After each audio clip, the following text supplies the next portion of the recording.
नमस्कार, मेरा नाम है आकांक्षा मिश्रा। संस्कृति आईएएस के प्लेसेस इन न्यूज़ के एपिसोड 42 में आप सभी का स्वागत है। जैसा कि आप सभी जानते हैं कि इस सीरीज़ में हम क्या करते हैं, तो चर्चा में रहने वाले तमाम मुद्दों पर मानचित्र के माध्यम से विस्तार से बात करते हैं। इसी कड़ी में आज हम चलेंगे केन-बेतवा रिवर लिंक प्रोजेक्ट की तरफ, जो किसका हिस्सा है? नदी जोड़ो परियोजना का हिस्सा है। तो हम ये जानेंगे आज कि नदी को जोड़ने की ज़रूरत क्या है, साथ में इसका प्रीलिम्स पर्सपेक्टिव से भी हम क्या करेंगे, मूल्यांकन करेंगे, साथ में मेंस पर्सपेक्टिव को भी देखेंगे। तो आइए बिना किसी देरी किए शुरू करते हैं और देख लेते हैं। जो केन बेतवा लिंक है वो लगातार चर्चे में बना हुआ है, तो सबसे पहले ये जानने की कोशिश करेंगे कि आखिर केन बेतवा जो लिंक प्रोजेक्ट है, रिवर लिंक प्रोजेक्ट है, वो आखिर चर्चा में क्यों है। बात करें केन बेतवा प्रोजेक्ट की शुरुआत कब हुई थी, तो शुरुआत हुई थी 2005 में और अभी क्या हो रहा है, 2024 आ चुका है। लेकिन अभी भी ये जो प्रोजेक्ट है वो किसके लिए फंसा हुआ है, तो क्लियरेंसेस के लिए फंसा हुआ है। जैसा कि आप जानते हैं, जब भी कोई हम रिवर प्रोजेक्ट बनाते हैं या फिर हम वाटर प्रोजेक्ट डेवलप करते हैं तो आपको बहुत सारे क्लियरेंसेस लेने पड़ते हैं। कैसे क्लियरेंसेस लेने पड़ते हैं, जैसे कि यदि कोई प्रोजेक्ट बनाया गया तो उससे पर्यावरण की को क्षति हो रही है या नहीं, अगर वहाँ पे कोई जीव जंतु जैव विविधता निवास करती है तो उनको क्षति होगी या नहीं होगी, या फिर वहाँ पर यदि कोई पेड़ काटे जाएंगे, कितने अमाउंट में वहाँ पेड़ काटे जाएंगे, अगर वहाँ पेड़ काटे जाएंगे तो उसके अल्टरनेटिव में हम कहाँ पेड़ लगाएंगे, ये सब कौन तय करता है। तो एनवायरमेंट क्लियरेंस के माध्यम से ये सारे क्या किए जाते हैं, तो ये सारे फैक्टर्स चेक किए जाते हैं। इसके अलावा वहाँ कोई टेक्निकल इशू तो नहीं होगा अगर ये प्रोजेक्ट लगाए जाएंगे, और वहाँ पर कुछ जो आबादी निवास करती है, अगर वहाँ पे कोई जनजाति आबादी निवास करती है तो उन्हें अगर विस्थापित किया जाएगा तो कैसे विस्थापित किया जाएगा, और विस्थापित किया जाना चाहिए या नहीं किया जाना चाहिए, इसलिए क्या किया जाता है, क्लियरेंसेस लिया जाता है। और जो केन बेतवा प्रोजेक्ट है जिसकी शुरुआत 2005 में हुई थी, अभी तक वो किसके लिए अटका हुआ है, तो एनवायरमेंट क्लियरेंसेस के लिए अटका हुआ है। याद रखिएगा, जब भी हम टेक्निकल क्लियरेंसेस की बात करते हैं, किसकी बात करते हैं, टेक्निकल क्लियरेंसेस की बात करते हैं, तो वो सेंट्रल वाटर कमीशन द्वारा लिया जाता है। वहीं हम किसकी बात करें, एनवायरमेंट क्लियरेंसेस की बात करें, तो वो कहाँ से लिया जाता है, तो ministry of environment, forest and climate change के माध्यम से क्या लिया जाता है, तो पर्यावरण से संबंधित जो हम क्लियरेंसेस लेते हैं वो इसके माध्यम से लेते हैं। वही मैंने बोला, अगर जनजातीय समुदाय को हमें कहीं पर विस्थापित करना होगा तो हमें कहाँ से क्लियरेंसेस लेना पड़ेगा, तो मिनिस्ट्री ऑफ ट्राइबल अफेयर्स के माध्यम से क्या लेते हैं, हम ये सारे क्लियरेंसेस लेते हैं। केन बेतवा प्रोजेक्ट की बात करने से पहले हम बात करेंगे नदी जोड़ो परियोजना के बारे में। मैं क्या कह रही हूँ, हमें किस पे बात करनी है, हमें बात करनी है नदी जोड़ो परियोजना के बारे में। नाम से ही पता चल रहा है, एक ऐसी परियोजना है जिसके माध्यम से किसे जोड़ा जा रहा है, तो नदियों को जोड़ा जा रहा है। अब सवाल ये उठता है कि नदी को जोड़ने की आवश्यकता आखिर क्यों पड़ रही है। तो आपको पता होगा कि भारत में जो नदियां हैं वो दो भागों में विभाजित है। एक आपको देखने को मिलेगा हिमालयन रिवर्स, वहीं आपको दूसरा देखने को मिलेगा क्या, तो प्रायद्वीप भारत में बहने वाली नदियां। इन दो भागों में हम सेग्रीगेट कर सकते हैं। जो हिमालय से निकलने वाली नदियां हैं वो सदाबहार नदियां हैं, यानी साल भर बहने का काम करती है। क्यों ये साल भर बहती है, क्योंकि इसका स्रोत क्या है, तो ग्लेशियर है, हिम है, इन सारे से इनको क्या मिलता है, जल मिलता है, इसलिए क्या करती है, साल भर बहती है। वहीं हम प्रायद्वीपीय नदियों की बात करें तो इनका स्रोत क्या है, तो दक्षिण पश्चिम मानसून से क्या मिलता है, इन्हें जल मिलता है, इसलिए ये साल भर नहीं बहती है। अब आपका होमवर्क ये है, असाइनमेंट ये है कि दक्षिण भारत की कौन सी एक ऐसी नदी है जो साल भर बहती है, इसका जवाब आपको कहाँ देना है, कमेंट बॉक्स पर देना है। तो हम क्या बात कर रहे थे कि हिमालय से निकलने वाली नदियाँ साल भर बहती है, जबकि ये जो नदियाँ हैं प्रायद्वीपीय भारत की नदियाँ हैं ये मानसून पर निर्भर होती है, इससे यहाँ पे जल का अधिशेष देखने को मिलता है हिमालयन रिवर में। वहीं आपको प्रायद्वीपीय भारत में क्या मिलता है, जल की कमी देखने को मिलती है, यानी सूखा पड़ता है। अब भारत का एक हिस्सा ऐसा है जहाँ बहुत ज़्यादा जल देखने को मिल रहा है, यानी यहाँ पे बाढ़ आने की संभावना क्या रहती है, प्रबल रहती है। वहीं दक्षिण भारत की नदियों की बात करें तो ये हमेशा किससे प्रभावित रहता है, तो सूखे से प्रभावित रहता है। अब हमें क्या करना है, सॉल्यूशन निकालना है कि कैसे बाढ़ से भी बचा जाए और कैसे सूखे से भी बचा जाए। तो इन दोनों का सॉल्यूशन निकालने के लिए शुरुआत की गई नदी जोड़ो परियोजना की। कब शुरुआत की गई, तो 1980 में नेशनल पर्सपेक्टिव प्लान के अंतर्गत इसकी शुरुआत की गई। इसका इतिहास थोड़ा सा पुराना है। अगर हम इतिहास की बात करें तो कब इसकी शुरुआत हुई, आइडिया कहाँ से आया था, तो 1858 में एक ब्रिटिश इंजीनियर थे, नाम क्या था इनका, तो आर्थर थॉमस कॉटन जो थे, उन्होंने ये आइडिया दिया था कि क्यों ना हम क्या करें, तो हिमालयन रिवर को हम जोड़ दें कावेरी नदी से। क्यों जोड़ने की बात की गई थी, क्योंकि उन्हें ईस्ट इंडिया कंपनी के रास्ते आसान करने थे, इसलिए उन्होंने आइडिया दिया कि एक काम कीजिए कि आप हिमालयन रिवर को किससे जोड़ दीजिए, कावेरी नदी से जोड़ दीजिए, जिससे क्या होगा, परिवहन आसान हो जाएगा, उन्हें सामान लेना ले जाना क्या हो जाएगा, बहुत ज़्यादा आसान हो जाएगा। इसी प्लान के अंतर्गत हम 1980 में नेशनल पर्सपेक्टिव प्लान की तरफ बढ़े। अब इसे कौन संभाल रहा है, इसका प्रबंधन कौन कर रहा है, तो देख लीजिए, जल शक्ति मंत्रालय के अंतर्गत बनाया गया क्या, तो नेशनल वाटर डेवलपमेंट एजेंसी को सौंपा गया जिम्मेदारी कि इस प्रोजेक्ट को आपको क्या करना है, मैनेज करना है, या मैनेजमेंट इसका कौन करेगा, नेशनल वाटर डेवलपमेंट एजेंसी क्या करेगी, इस सारे प्रोजेक्ट का क्या करेगी, प्रबंधन करेगी। अब नदियों को कैसे जोड़ा जाएगा, किन नदियों को जोड़ा जाएगा, उसकी बात आती है। तो देख लीजिए, कुल 37 नदियों को जोड़ने की यहाँ बात की गई। जैसा कि मैंने बताया, ये नदियाँ क्या थी, हिमालयन नदी है और क्या है, तो आपका प्रायद्वीपीय भारत में नदियाँ हैं। इन नदियों को जोड़ने की बात की गई। अब कितने लिंक्स बनाए जाएंगे, अगर नदी को जोड़ना है तो हमें लिंक बनाना पड़ेगा।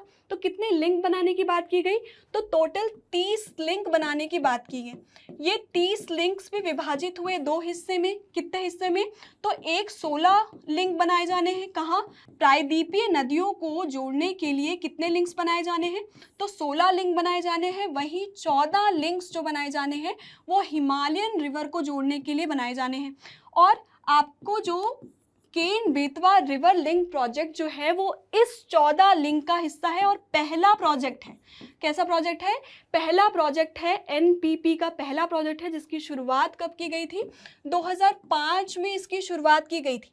अगर इसकी जर्नी थोड़ी सी देखें तो 2005 में क्या की गई, तो Ken Betwa river link project की शुरुआत की गई। वहीं 2008 में क्या किया गया, तो इसे नेशनल प्रोजेक्ट घोषित कर दिया गया।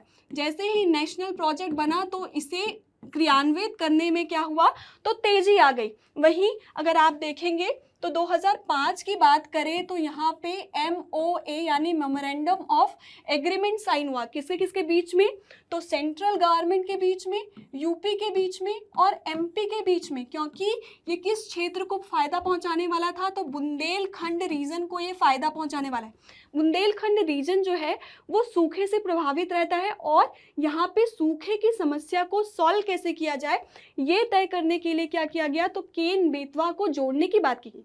अभी हम समझेंगे, केन के बारे में भी समझेंगे, बेतवा के बारे में समझेंगे और केन बेतवा लिंक के बारे में भी समझेंगे।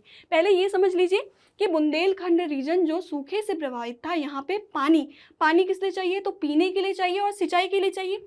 तो Ken Betwa river link project क्या कर रहा है, तो पानी की समस्या सॉल्व कर रहा है। जो किस हिस्से में, एक तो पानी हमें किस लिए चाहिए, यहाँ समझ लेते हैं अच्छे से। पानी हमें किस लिए चाहिए, तो हमें पीने के लिए चाहिए और सिंचाई के लिए चाहिए।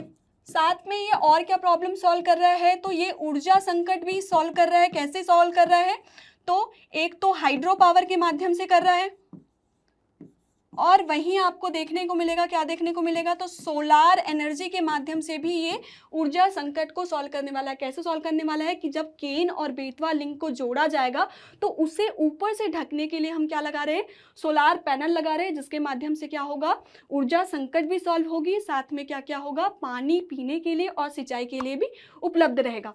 तो ये बात हुई 2008 की। 2021 की तरफ चले तो 2021 में MOU पर साइन हुआ। किसके किसके बीच में, तो जल शक्ति मंत्रालय यूपी और MP के बीच में साइन किया गया और इस प्रोजेक्ट को बढ़ाया गया। लेकिन अभी भी 2024 आ चुका है, लेकिन अभी भी ये क्या है, क्लियरेंसेस के कारण फंसा हुआ है, लेकिन आपके प्री पर्सपेक्टिव के लिए और मेंस पर्सपेक्टिव के लिए दोनों के लिए इंपॉर्टेंट हो जाता है। अब बात करते हैं, किसकी बात करेंगे हम, केन और बेतवा रिवर की बात करते हैं। केन और बेतवा रिवर अगर हम देखें तो ये किसकी सहायक नदियां हैं। देखिए यहाँ पे नदियों को जोड़ने का लिंक बताया मैंने, जैसे 30 लिंक बनने हैं, हिमालयन रिवर को जोड़ने के लिए 14 लिंक बनने हैं, वहीं प्रायद्वीपीय भारत की नदियों को जोड़ने के लिए 16 लिंक बनने हैं। तो टोटल कितने लिंक्स बनने हैं, आपके 30 लिंक यहाँ पर बनते हुए नजर आएंगे। वहीं बात करें हम केन बेतवा रिवर की, तो ये यमुना की सहायक नदियां हैं। यहाँ पे आपको दिखाई देगा बेतवा और यहाँ पे दिखाई देगा केन। केन जो है वो बांदा डिस्ट्रिक्ट में आकर यमुना से मिलती है। वहीं हम बात करें बेतवा लिंक की, तो बेतवा जो नदी है वो हमीरपुर डिस्ट्रिक्ट में किससे मिल जाती है, तो आपको यमुना से मिलती हुई नजर आती है। अब ये जानना है कि यमुना के कौन से तट की नदियां हैं। जब भी ये बात आए कि ये पहचानना हो कि कोई नदी दाएं तट की है तो बाएं या बाएं तट की है, ये जानने के लिए मेट्रो का एग्जाम्पल सबसे अच्छा है। जब भी आपसे कहा जाता है कि दरवाजे बाईं तरफ खुलेंगे, इसका मतलब क्या होता है, मेट्रो जिस रास्ते चल रही है, जिस तरफ चल रही है, उससे अगर मेट्रो इस रास्ते चल रही है तो बाएं तरफ खुलेगी, मतलब गेट इस तरफ खुलेगा। अगर कहा जाएगा दाएं तरफ खुलेगी तो गेट इस तरफ खुलेगा। सेम कंसेप्ट नदियों में भी अप्लाई होता है। देखिए यमुना नदी किस तरफ बह रही है, इस तरफ बह रही है, मतलब मेरे बाएं हाथ की तरफ इस तरफ देखेंगे तो ये बाएं तट की नदियां कहलाएंगी, और मेरे दाएं हाथ की तरफ देखेंगे तो ये क्या कहलाएंगी, दाएं तट की नदियां कहलाएंगी। तो केन और बेतवा क्या है, यमुना के दाएं तट की नदियां हैं जिसे जोड़ने की बात की जा रही है। और ये जो एरिया है ये कौन सा एरिया है, तो बुंदेलखंड एरिया है, जहाँ पे किसका क्षेत्र पड़ता है, तो यूपी के कुछ जिले आपको देखने को मिलते हैं और एमपी के कुछ जिले आपको देखने को मिलते हैं। अब वो कौन कौन से जिले हैं जो लाभान्वित होंगे, जैसा कि मैंने बताया कि ऊर्जा संकट सॉल्व होगा और पानी का संकट सॉल्व होगा, तो देखते हैं कौन कौन से जिले इससे लाभान्वित होने वाले हैं। तो अगर यूपी की बात करें तो आपको ललितपुर दिखाई देगा, साथ में आपको झांसी दिखाई देगा, महोबा दिखाई देगा, बांदा दिखाई देगा। ये सारे जिले क्या हो रहे हैं, इससे लाभान्वित होने वाले हैं यूपी के। वहीं बात करें एमपी के तो छतरपुर, पन्ना, यहीं पे आपको पन्ना क्या दिखाई देगा, प्रोटेक्टेड एरिया दिखाई देगा, टाइगर रिजर्व दिखाई देगा। तो पन्ना टाइगर रिजर्व भी इंपॉर्टेंट हो जाता है। इससे होकर कौन सी नदी गुजरती है, तो याद रखिएगा इससे होकर केन नदी गुजरती है। किसकी बात की जा रही है, पन्ना टाइगर रिजर्व की बात की जा रही है। ठीक है, तो हमने बात की है यूपी का, ललितपुर, झांसी, महोबा और बांदा जिला जो है वो लाभान्वित होगा। वहीं एमपी की बात करें तो आपको देखने को मिलेगा टीकमगढ़, छतरपुर, पन्ना, दमोह, सागर, बीना, विदिशा, ये सारे जिले क्या होने वाले हैं, लाभान्वित होने वाले हैं। अब इस प्रोजेक्ट को 2 चरण में चलाया जाना है। कौन से 2 चरण होंगे वो देख लीजिए और क्या क्या बनेगा वो समझ लीजिए। पहले चरण में आपको यहाँ पे दौधन बांध आपको देखने को मिलेगा, वो डेवलप किया जाएगा। वहीं हम बात करें साथ में क्या बनाई जाएगी, 2 सुरंग बनाई जाएगी, एक उच्च स्तरीय और दूसरा निम्न स्तरीय। वहीं क्या बनाया जाएगा, केन बेतवा लिंक नहर जो है वो बनाया जाएगा पहले में। ये जो लिंक नहर बनाया गया है वो किस में बनाया जाएगा, पहले चरण में बनाया जाएगा। वहीं हम बात करें द्वितीय चरण में क्या क्या बनाए जाने की बात है, तो लोअर ओर डैम, यहाँ पे ओर रिवर दिखाई देगी, इसी के तट पर क्या बनाया जाना है, लोअर ओर डैम बनाया जाना है। वहीं साथ है आपको बीना कॉम्प्लेक्स देखने को मिलेगा यहाँ पे, और साथ में यहाँ पे कोठा बैराज डैम भी क्या है, दूसरे चरण का कार्य है। पहले चरण का कार्य कौन कौन सा है, तो पहले चरण का कार्य आपका दौधन डैम है, दूसरा सुरंग है और तीसरा कैनल है। वहीं हम बात करें किसकी, द्वितीय चरण की, तो लोअर ओर डैम है, दूसरा बीना जो है वो कॉम्प्लेक्स प्रोजेक्ट है, और साथ में कोठा बैराज प्रोजेक्ट बनाए जाने की बात की गई है। ठीक है, तो इतनी बातें हो गई 2 चरण की। अब चलते हैं किसकी तरफ, थोड़ी बातें कर लेते हैं मेंस की। अभी हमने जितनी बातें की हैं वो प्री पर्सपेक्टिव से की है, अब हम चलेंगे मेंस पर्सपेक्टिव की तरफ। मेंस पर्सपेक्टिव में हमें क्या देखना होता है कि इससे लाभ क्या होंगे, इससे हानि क्या होंगी, और आगे की कौन सी राह सुनिश्चित की जानी चाहिए। तो इससे लाभ क्या होंगे, तो पहला मैंने कहा कि जल संकट क्या होगा, दूर होगा, जल सुरक्षा को बढ़ावा मिलेगा। वहीं जो सूखे प्रभावित क्षेत्र है वहाँ पे क्या होगा, आर्थिक विकास सुनिश्चित होगा। वहीं मैंने कहा कि जहाँ बाढ़ आते हैं यानी जहाँ जल अधिशेष रह जाता है वो भी हम क्या कर सकते हैं, तो उस क्षेत्र को भी हम क्या कर सकते हैं, संरक्षित कर सकते हैं।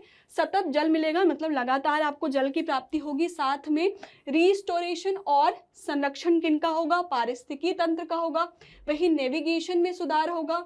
अतिरिक्त भूमि पर सिंचाई की जाना है। दो की बातें की हैं हमने, एक ड्रिंकिंग वाटर की और दूसरा इरिगेशन वाटर की।